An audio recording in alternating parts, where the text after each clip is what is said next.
to India and Ireland, round Africa and back again. We don't really need to know just where we'll go.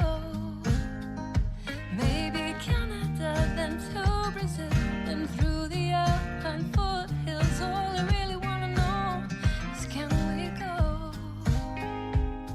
Oh baby, can we go? Round and around the globe. Welcome to Take Me With You, episode 111. I'm Ryan. And I'm Cheryl. We are two well-traveled people who want to go everywhere. But that's not going to happen. So instead, we'll travel vicariously by inviting a guest to share their unique travel stories with us. Today, we're talking to Dale. Dale is a coworker of mine, which is very exciting.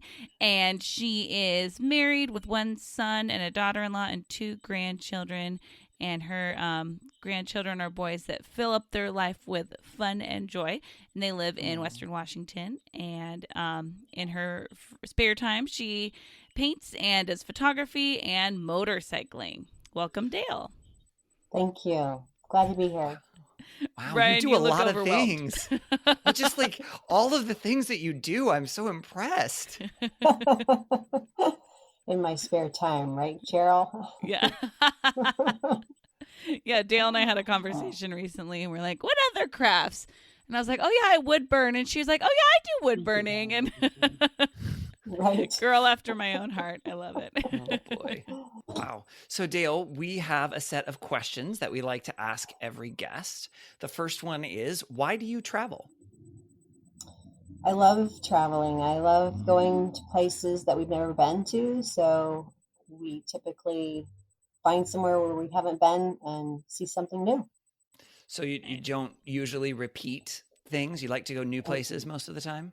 We always try to find something new because we like to venture out to see where we haven't been and see something new. As you said, that I love photography, so I always like to get something new I haven't photographed before too. So So is photography a big part of travel for you? a lot of times, yes. So do you determine where to go based on what things you want to take pictures of? Or do you figure out where you want to go and then find cool pictures to take? Or how does it all work together with your pictures and the travel? Actually, it's both. So a lot of times we know where we want to go, and then a lot of times pick locations by what's there to photograph.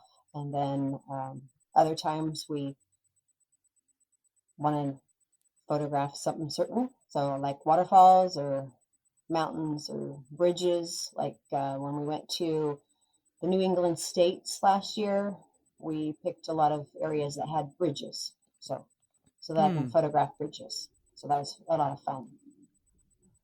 That is cool. Awesome. Do you usually have some like a theme when you're taking pictures? Like bridges? Sometimes that one was, what are the bridges we can find across all the states? So that was pretty cool. But also we've, many years ago, we did a lighthouse trip. So all the way down the Oregon coast, stopped at as many lighthouses as we could. So that was pretty cool too. Oh, that is cool. I love that. My sister came on our podcast one time, and she talked about doing a tree tour where they saw the oldest, the largest, and the tallest tree in the world on one trip. And we were trying to figure out, like, oh, what could be another theme of a trip? Lighthouses. I love that. That's perfect. That sounds like a fun trip. Nice. It was very fun. Very cool. All right. So our next question, what type of traveler are you? What kind of are there? The question is intentionally vague and broad for you to define, for you to define however you want. What kind of travel am I? Spontaneous and planned. We do both. I don't know. That's a hard question. Type of traveler, we travel a lot. So I would have to say all the above. You are all of the types of travelers.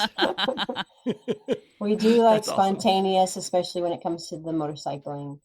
And we do like to plan, just like last year when we went to the New England states. So we tended to plan the whole trip. So you kind of do a little bit of both. Some things you do spontaneously and just pick up and go, and other times you plan it out so you can get your bridges or your lighthouses. right.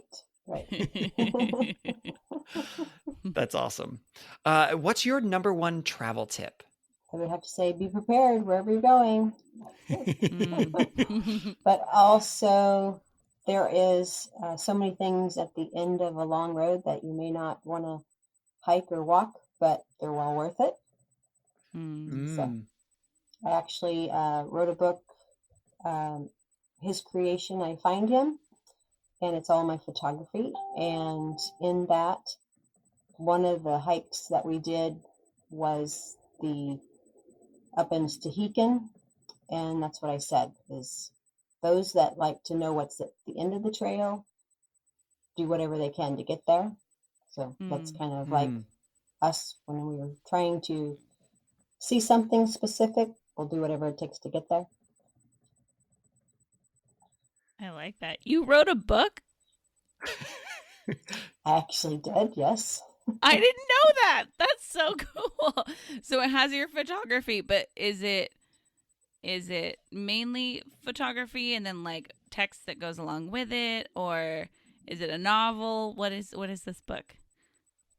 It is writings along with my photography that some of them are poems and some of them are just sayings or quotes that I've written that are related to the particular photo. So I did a lot of paths, took a lot of photographs of paths or walkways or stairs or things like that. And so it's more like talking about the path that you're on with God. Awesome. Great answers. So let's transition into your travel story. What trip are you going to tell us about today? The trip that I'm going to talk about today is going to Rattlesnake Canyon in Idaho. Actually, it's partly Idaho and Oregon. So the canyon kind of goes across the border there? Yes. Nice. And you made reference earlier to motorcycles. Was this a motorcycle trip? Yes, it was. Okay.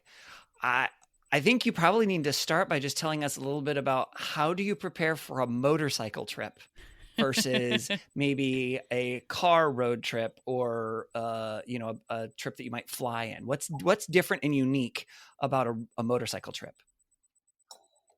Very much differently from packing for an airplane ride. So one is to be prepared the night before and to have everything packed up in your motorcycle to make sure that everything fits, everything is stationed on well. If you're going to use extra baggage on the motorcycle, there's ways that you can pack extra bags, but you don't want to load it down to be unsafe. And so there's things that you can buy to make it a little bit more compact on your motorcycle. Oh. We travel mostly with just 2 side bags, and that is very small, compact. So we've learned to pack for 5 days in just about a area, let's say 15 inches deep, about 5 inches wide, and about a foot or maybe 15 inches long. So that's not very big. No, wow. That's not. So 2 of them on each side. That's actually probably the length of my husband's. Maybe mine is a little smaller. So important thing is to pack tightly your clothes, have minimal clothing, and be prepared for any kind of weather. Wow. That sounds like a lot to accomplish. So clearly, Ryan and I love to pack light, and we talk about that a lot on this podcast, and we're always searching for more tips and ways to pack light. So tell us what you got. What have you learned about packing light through this? That there is no option. You have to pack light.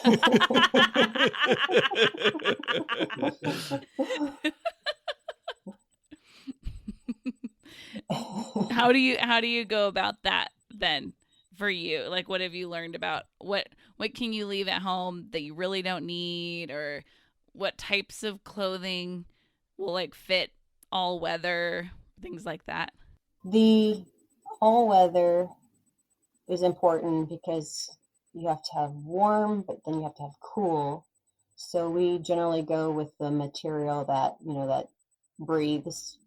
So if you're too hot that it's cool, and like the Cool Max or the wicking type material, because it can keep you warm versus keeping you cool too. There are pros and cons when you only pack one pair of jeans. So, but we try to squeeze in another pair if we can. But basically, try to buy the type of material in the clothes, the shirts, the underwear types things that are easy to wash and easy to dry quickly, that can dry overnight. Kind of like camping, you just try to, or backpacking into a mountain, people use the same type of clothing. Yeah. And the biggest piece is our rain gear. Generally, we'll strap that on the back of one of our racks on our bike. A lot of people do pack bigger bags and have what they call little trunks on the back of their motorcycles, but we don't. And there are people that pack whatever they can in those. I mean, I've even seen a woman going down the freeway with a huge bag and another bag and another bag, but it's crazy unsafe. So, any kind of wind. In fact, we were over on Eastern Washington, I-90. It gets really majorly windy. She passed us, or we passed her, one of the two. And I was like, oh my word, because it's so windy. And, she was just jostling back and forth. So we don't ever do that type of thing, because it's unsafe, because you don't ever know when that headwind will strong, or else something goes on the road and you got to make a quick turn.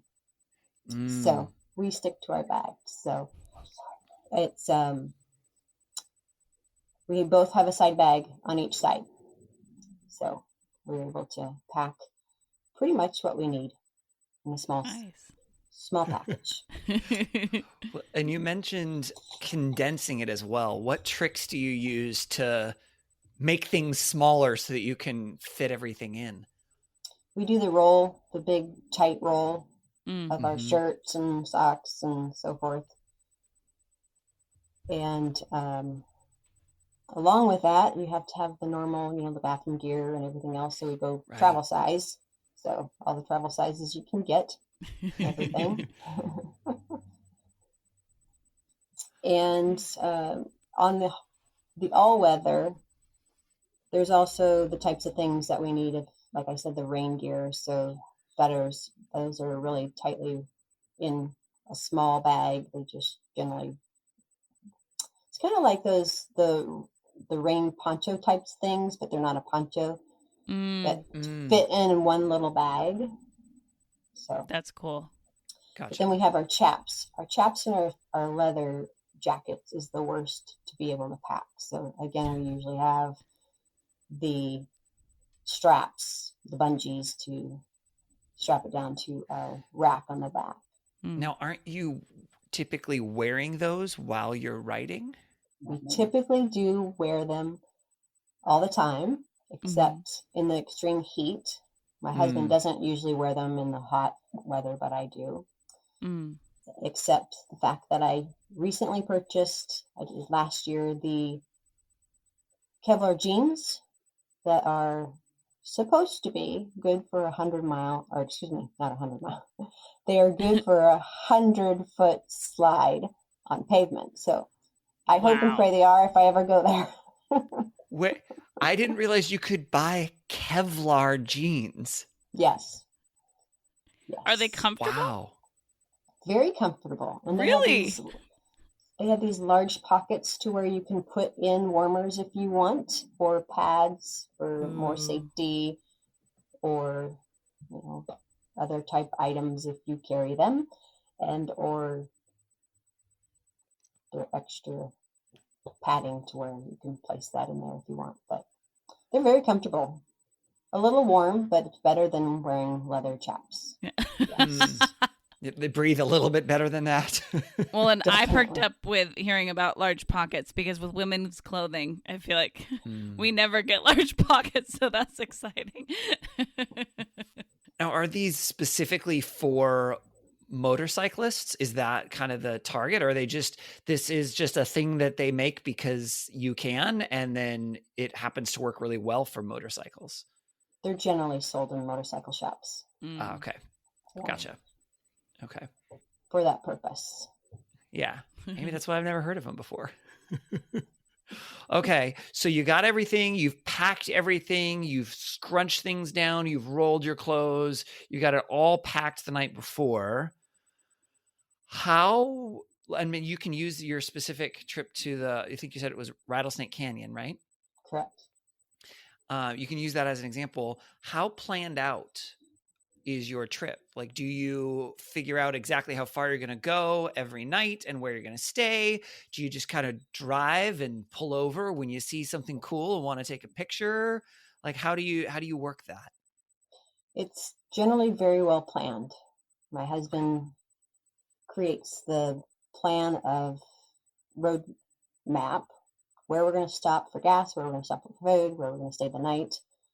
And then we have headsets so we can talk. And if I see something or know something ahead, that we can pull over and take a picture. Generally, I do it ahead of time, knowing where we're going to go, get the map out, see what we're going to pass or what's nearby. So, like, for instance, going to Rattlesnake, there is Palouse Falls in Western Washington. So we've stopped at Palouse Falls. That's a normal stop whenever we go that way. Mm. And there is a lake, Joseph Lake, which is very nice as well. It's in Oregon. And then when we get to Rattlesnake, we take the ride down the pass, and there is a little restaurant at the end called Bogan's Oasis Cafe. Ooh. Bogan's Oasis Cafe. And is it Oasis? Well, there's nothing around with that, so it's good to have food and something to drink at the end of is it 14 miles, I believe. Oh, wow. 14 miles of switchbacks, so it's at the bottom of the canyon. Oh, it's at the bottom of the canyon. Yes. Huh. And then you have to come back out. Yeah, and then you climb back out.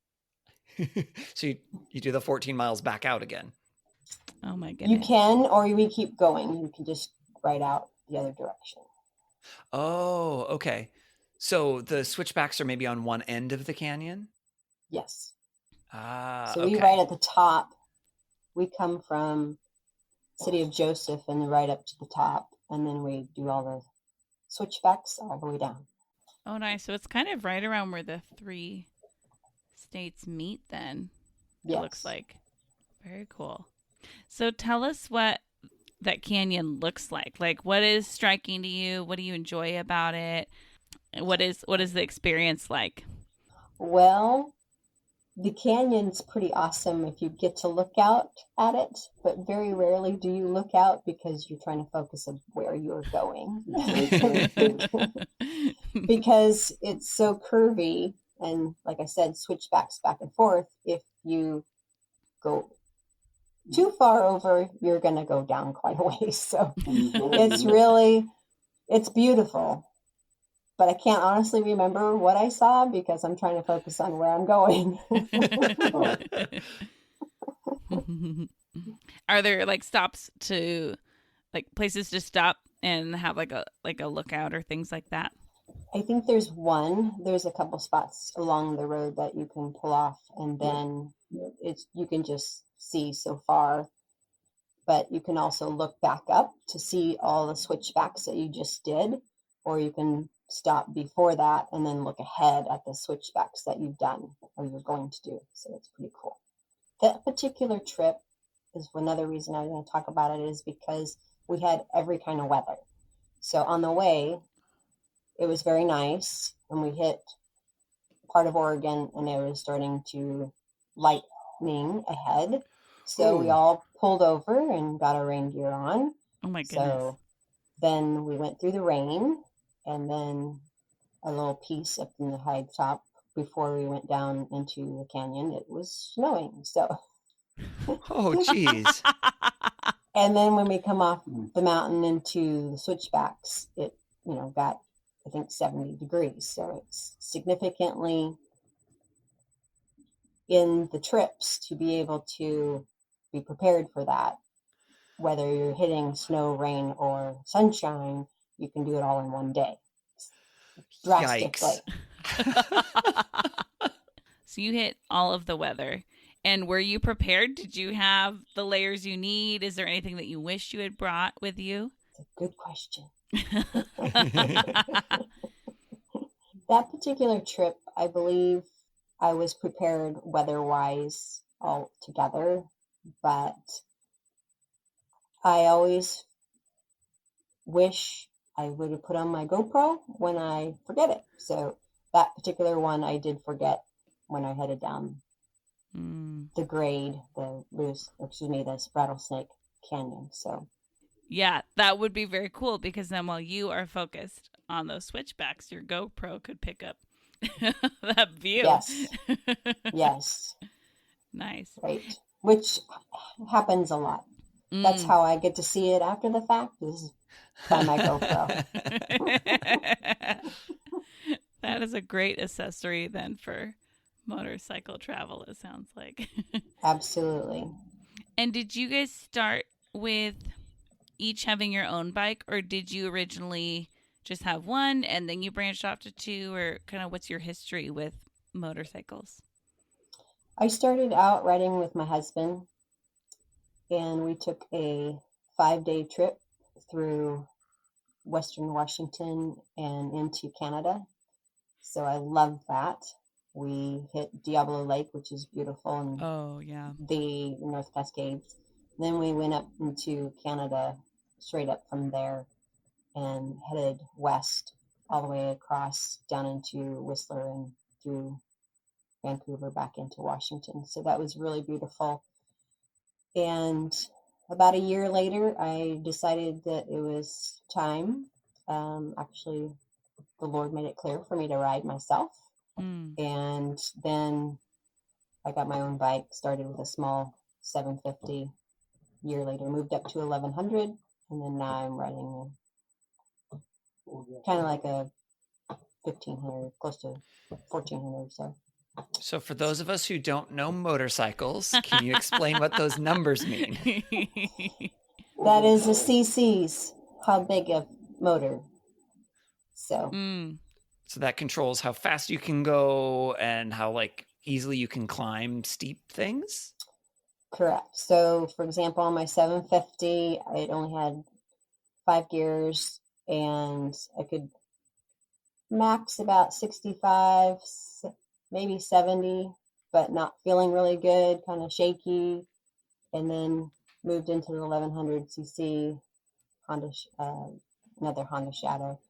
And then you have a little bit more power going up those hills. People aren't getting ahead of you. You can kind of stay with them.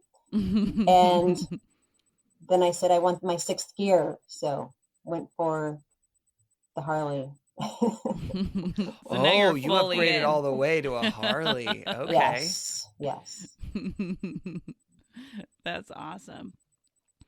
So, do you have any, like, what's on your wish list of places to go on your motorcycle then? Where have you not gone that you're like, oh, that'd be so cool to take our bikes here?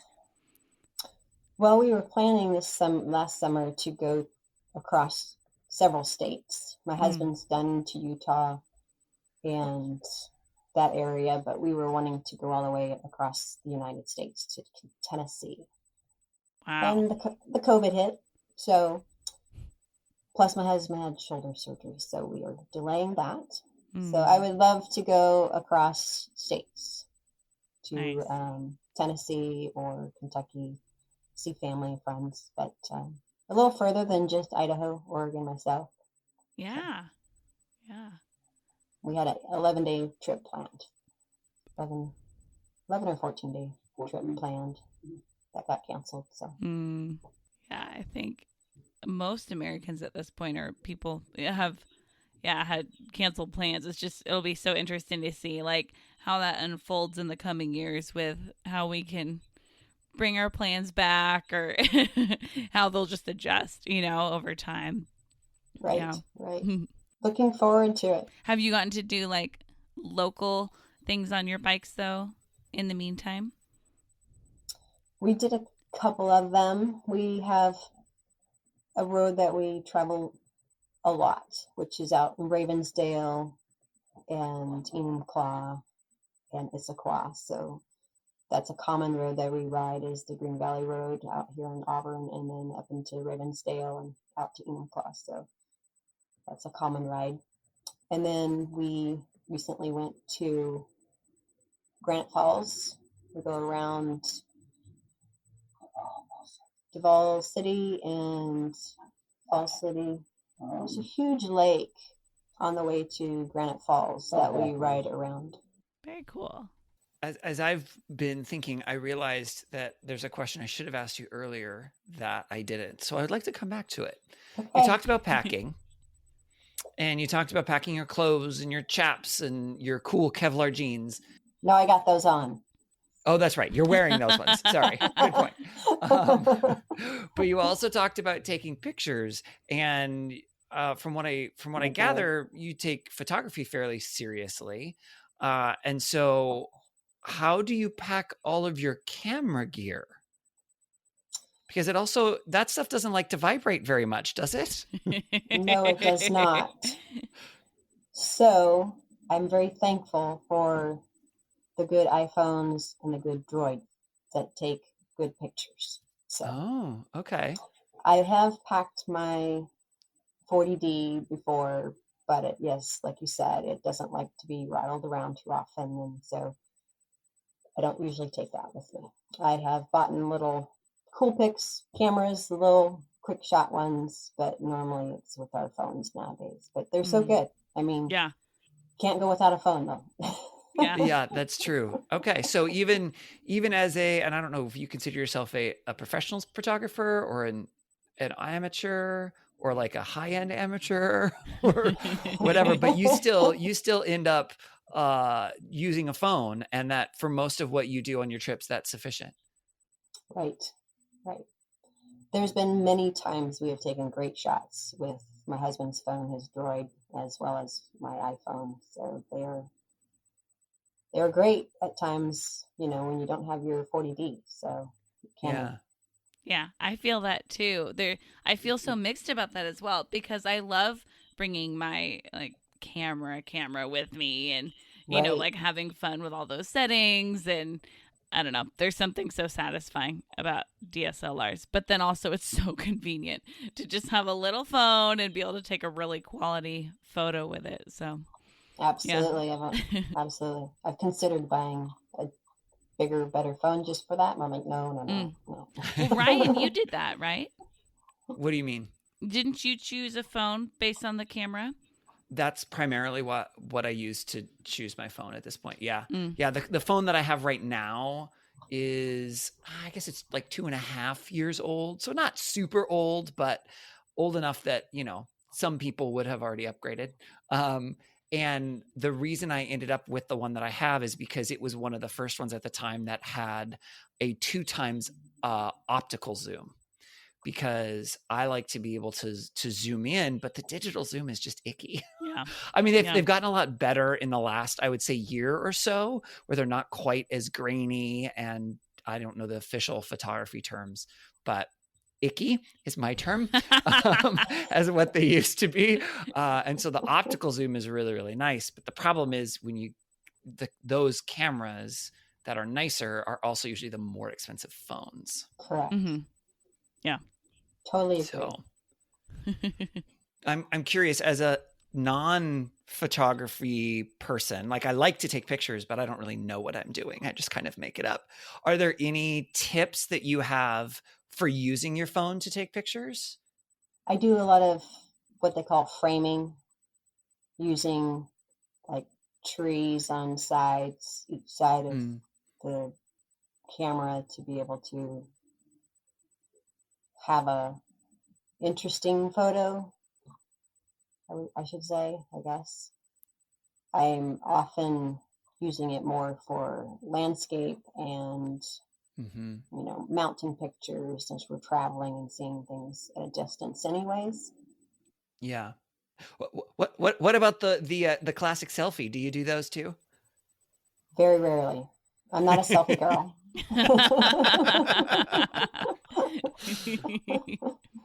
Oh, yeah. Especially with the helmet hair. Well, that's That's a probably good true. point. I could see I'd that. thought Yeah. about that. Yeah. Don't want a record of that. But Yeah. with the helmet on and the sunglasses on, little easier. I mean, that's a look. So there you go. We do have a few of those. I have a few phone photography tips as well. I have one now that has 3 lenses on it, which is very exciting because it Oh, does wow. a zoom and it does. What else does it do? I think it actually uses more like a fisheye lens for Yeah, the that's- really, really wide angle. That's one of the big ones that is becoming more popular now that I don't care about. Well, I think it's cool sometimes because I do appreciate a wide angle, but this wide angle really stretches the edge. So if you're using that, then you can't really stretch. Like, you have to be careful with what's on the edge of your picture. If there's a person there, they're going to look like twice as wide. So that's a good thing to Oh. keep in mind is like I took this family group photo with my phone and I was on the end and I was like, why does my leg just like keep going? It was very weird. And same with, you can do it in selfie mode, which is really cool if like you don't have to hold your arm out as far, but once again you have to be careful with what it's stretching on the edge. But I mean, now with phones, like mine has a mode where I can even like change the lighting or the like color temperature or things like that while I'm taking the photos. And I find that the more you could do up front while you're taking them, I think it gets more successful with like getting closer to the photo that you want at the end.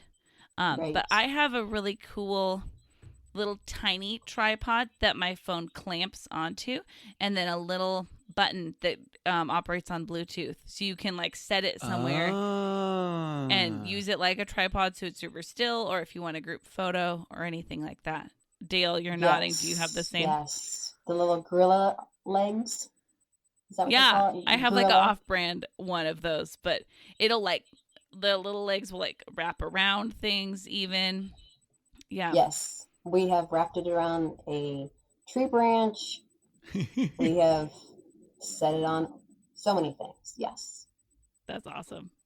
I can think of one right now. We took a picture of ourselves at Deception Pass sitting on a log with the water in front of us and just set it on the log behind us. And so pretty cool that you can use those. Nice. Love Yes. that. And then, Cheryl, you mentioned a button clicky thing. What is that button clicky Yes, thing so called? it's like a little tiny remote that you just pair with your phone, and then like through Bluetooth, and then you click it while you're holding it, and it takes the photo. So you don't have to hit the button and run fast and Yeah. trip in the middle and Yeah. have to Yes. retake it. And yeah. Sounds like experience there. Yes. And then you can do multiple shots. Yes. Or everybody else is standing there looking good and it's your back. Yep. Oh. Okay, so but what do you call the remote button thingy if I wanted to look on Amazon for one? Oh, I mean, I bought it in a little like pack with the little tripod. It came all together because it's a tripod that's specific for a phone that like clamps on the edge of it, so it holds it really well. And it came with that as well. But I would think like a Bluetooth picture phone remote would be the keywords I would type in Amazon. That's So not what basically I you would. don't know what it's called. No, I don't. Okay. But those would be words I would use to help find it. Bluetooth picture remote Phone camera? is in there Phone. too, and maybe Phone. camera as well. Okay. Bluetooth picture remote Are phone. you Got trying it? You should Nope. try it. Oh, I'll try it. I'll try it right now. Sure. Yeah, see what we With- get. okay. Bluetooth. We'll see what we can find. This is an adventure. Bluetooth picture remote phone. It's gonna work. It wants me to buy a ring light. I don't want to buy a ring light. No. Oh, maybe this is it. It looks like a key fob for like a remote Yeah. like opening for the key. Camkic's camera shutter remote control with There we Bluetooth go. wireless technology. There Boom. you Oh, go. it's like $8. Yeah, they're cheap. Oh, that's not expensive at all. Oh, and then here's those tripods you guys were describing. Yeah. I mean, And they I work think well, huh? one of the biggest photography things is just make sure to hold the camera still. Like if you want a really good picture, it's like be super still and make sure that it has a good opportunity to take a good picture. Indeed. And you can't do that on a motorcycle. Oh. Going down the road.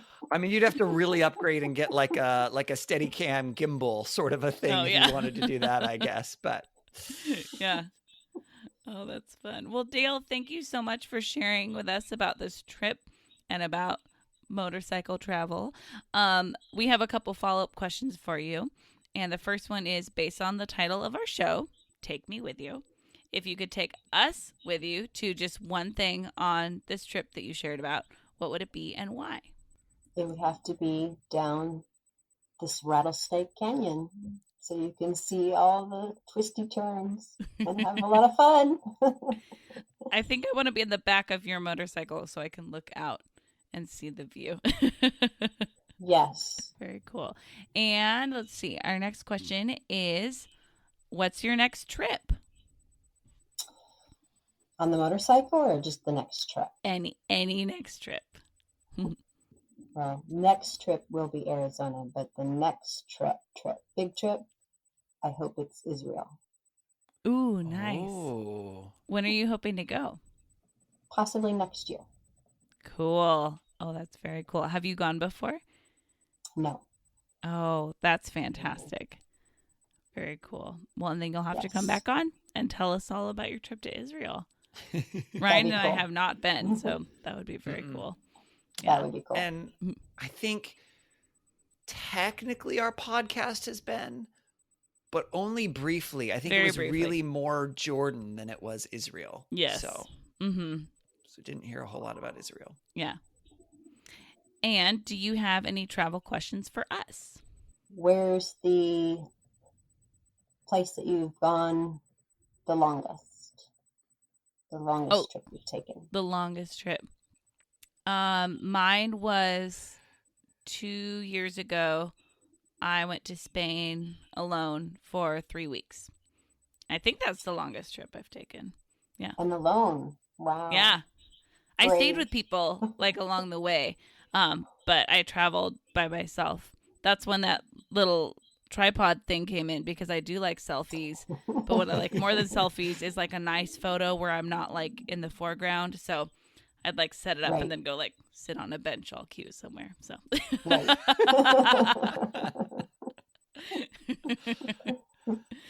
Right. Ryan, how about you? With that one.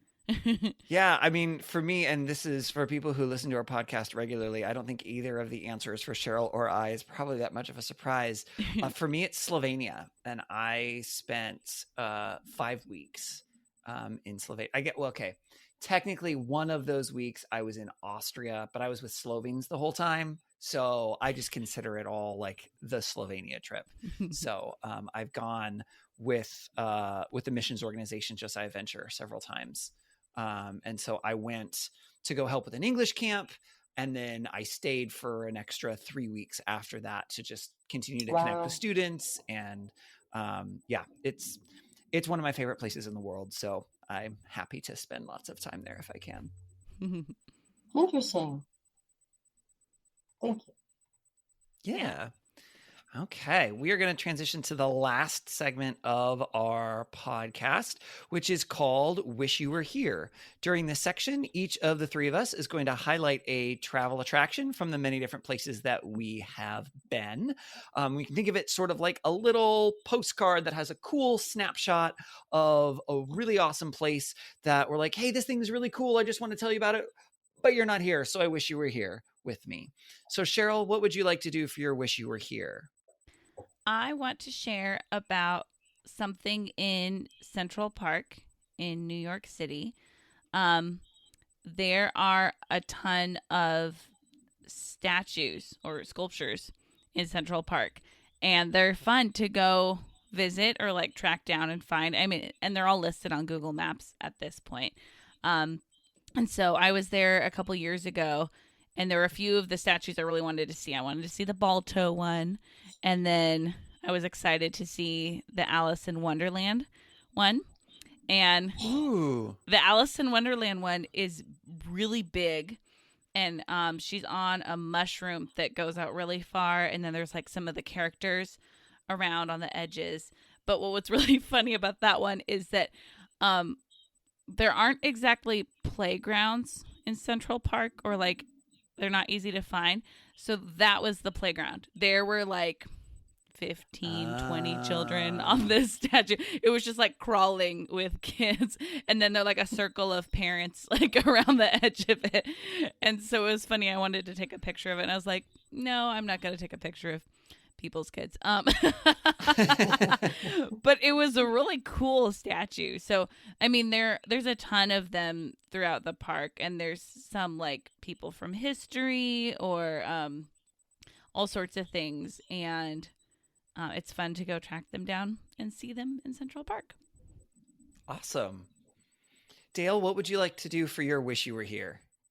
So on the island of Friday Harbor, there is a little house that has hobbit houses in front of their land. There's a strawberry, there's a little spaceship, there's a plane, and submarine. They're really cool.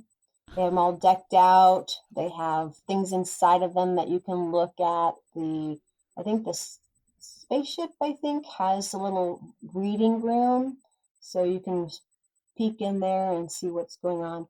So they're really cool. So that's one of the pictures I uploaded where our motorcycles were even sitting in front of. So visit Friday Harbor. All you got to do is drive the main road around the island, and you'll eventually see it, because it's not too far around the island. I've never heard of Wow. this before. Me neither, and that sounds super cool. Yeah, It is. that And sounds really neat. You can go in them, or you can just like look through the windows. You can peek your head in. You probably could fit in there, but they're small. So there's cameras up and everything, because they don't want people messing with them. But Sure. they have like the little library. There you can tell people have gone in there and read them, and had them open and things like that. But there's one with probably the neighborhood's cat sitting in it. They're used by animals, so because they're just out in the open. So, but it's really cool. Okay, I'm looking does at your sound picture really now cool. with your bikes and then the strawberry. That's so cute. Oh my goodness. Yes, they are. Oh, that's so fun.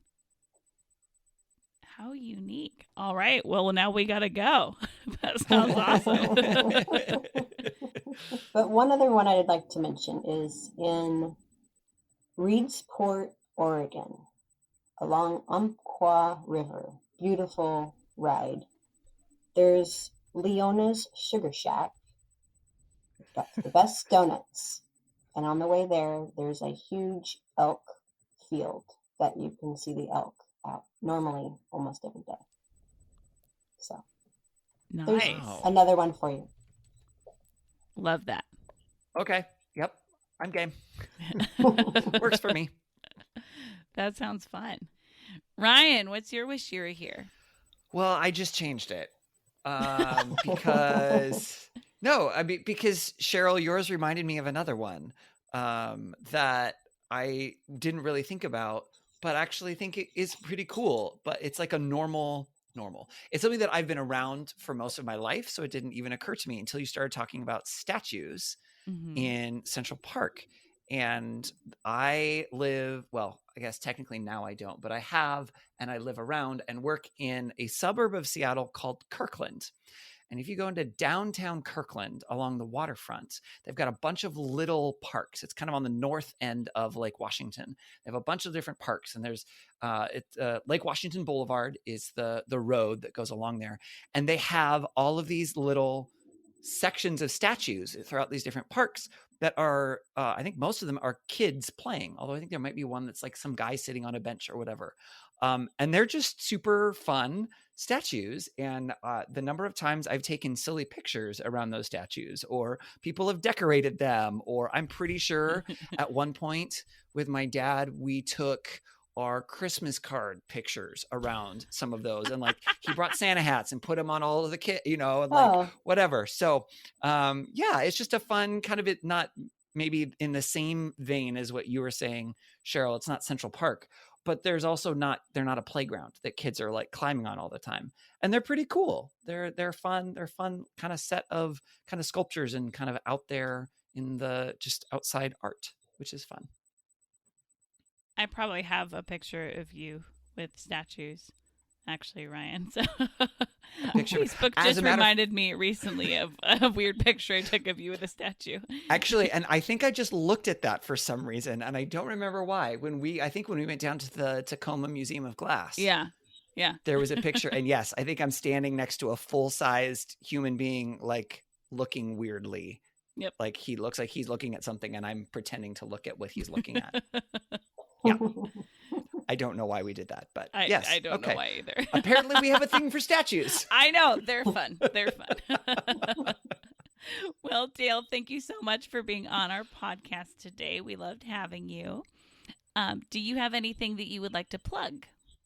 Soon we'll have a Facebook page and selling on Marketplace my paintings and photos on canvas, so I look forward to that. So by the time this is airing, I hope that it's up, and it's called Missions Northwest.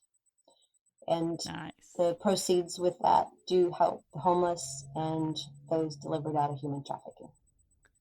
Awesome. Very cool. That is very cool. cool. To check that out. Yes, very much. Awesome. And then, yeah, once it's up, let us know and send us the information, and we can post links on our social media for our account too, so that our listeners can get a direct link there too. Yeah. Okay. Sounds good. Awesome. I'll have to paint more. Okay. All right. And we would really appreciate if you all would follow us on social media. We are at TimWee Podcast. That's TMWI for Take Me With You Podcast. We are on Instagram and Twitter and Facebook. You can also email us at timweepodcast@gmail.com. Send us suggestions of guests we should have on, topics we should cover. Maybe tell us about some new cool denim technology that you enjoy. You can also call us and leave us a voicemail at 406-763-8699, or another way to remember that, 406-POD-TIMWE. We would really appreciate it if you would rate and review our podcast to tell other people what you think about it. Subscribe to make sure you don't miss any episodes, and share about us on social media. As always, thank you to Beth Reed Miller for the awesome artwork. You can check out more of Beth's artwork at Beth Is Something. And thank you to Erica Corbin for the use of her song Round the Globe. You can listen to Erica's music wherever music is sold or streamed. That's all we got for this week's episode. Dale, thank you so much for sharing about motorcycle travel with us. Thank you, Ryan and Cheryl, for having me. Yay! All right. Until next time, remember to take me with you. Take me with you. Take me with you. Can we get a sailboat chasing down the sunset as we float round and round the globe? Salty air and balmy nights, guided only by the lights above, and light little love. Oh, the world is out there waiting to explore, and all our troubles here want them to be